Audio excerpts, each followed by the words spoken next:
simpleng tugtugan ng biglang nagkaalaman. Lisa lang ang gusto, magbuo ng grupo, ibahagi ang talento-lento. Ang sarap mangarap, lalo na pag nagsusumikap, kahit na minsa'y napapahamak.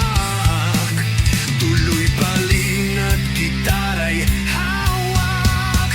Eto na kami naman ngayon, hindi pa lipas ang panahon.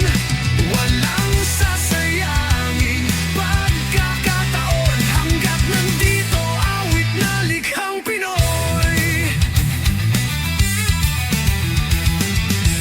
Minsan nagkatamaran, parang ayaw nang ituloy ang laban, pero hilig ang nanaig, tuloy pa rin at gustong iparinig.